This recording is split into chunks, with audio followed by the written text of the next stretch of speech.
Maar sto is jaren wat ik voor de regelen heb. Ja, Berend, ik ben het. Jorrit. We kiezen alle jaar topsporters als Pieter Wening, Sven Kramer, Epke Zonderland. En ze hebben alle jaar één ding gemeen. Ze zijn heel jong begonnen. Maar ja, Pieter die fietst net meer. Sven zit net meer op de redens. En Epke die had zijn turnpakje al opborgen. En dus ben ik nu op zoek naar de toppers van de toekomst.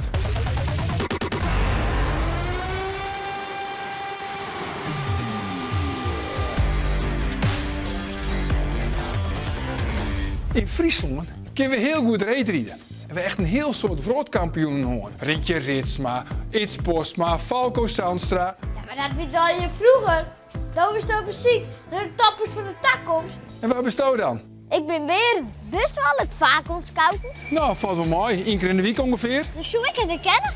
Dat denk ik wel. Zou je het leuk vinden? Oh, Berend, hoe vaak ben je te vinden op een ijsbaan? nou 6 keer per week. 6 keer per week. Ja. Hoe goed bist je dan wel net? Wat heeft je al een keer woen? Ik ben 12 op mijn clubwedstrijd en 5e op het FK. En ik hoop dat ik dit hier mooi moet wel mooi NK. En wat zou je dan heel graag nog eens een keer winnen willen? Het Olympisch goud en de Elversteden toch? En waar is dan die grote idool? Jorrit Bergsma. Jorrit Bergsma. Ja. Maar sto is jaren wat ik voor de regelen heb. Ja, Berend, ik ben het. Jorrit. Is dat Jorrit Bergsma? Dat is Jorrit Bergsma. Jorrit Bergsma is 27 jaar en hij went het in Oudeborn. Hij is begonnen als marathonrieder en dat kan hij echt geweldig. Zo is hij meerdere keren Nederlands kampioen op natuurreis. Jarenlang wie Jorrit de grote favoriet voor de Overstedentocht. Alleen nog, er wie één probleem. De lui geen ijs.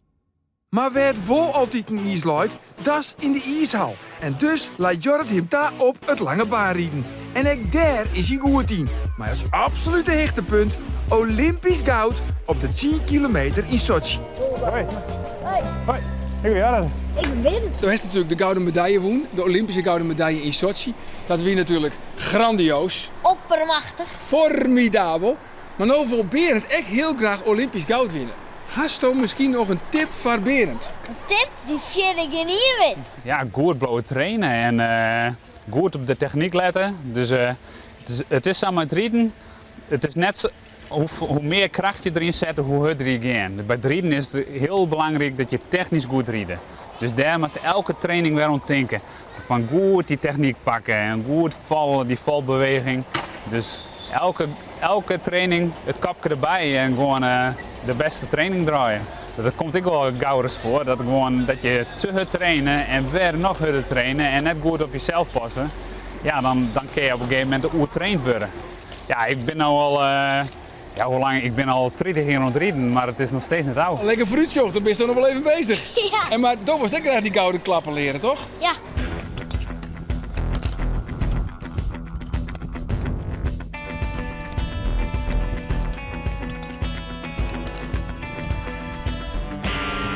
Nou, ik vond dat ze al hele mooie bochtenrieders, Berend.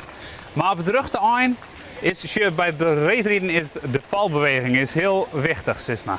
Dat is bij die bijhaalbeen, dat is een ontspan bijhalen, zeg maar. En dat is wachten en dan hoe beter die valbeweging is, hoe efficiënter als kies rieden. Dus daar zit nog een beetje verbeterpunten in. Dus als je valbeweging goed onder de knippel krijgt, dan is het een heel goeie. Oké. Ja, dat ben die klap, man. Wacht je. Hoe langer als je wacht je, hoe beter het is.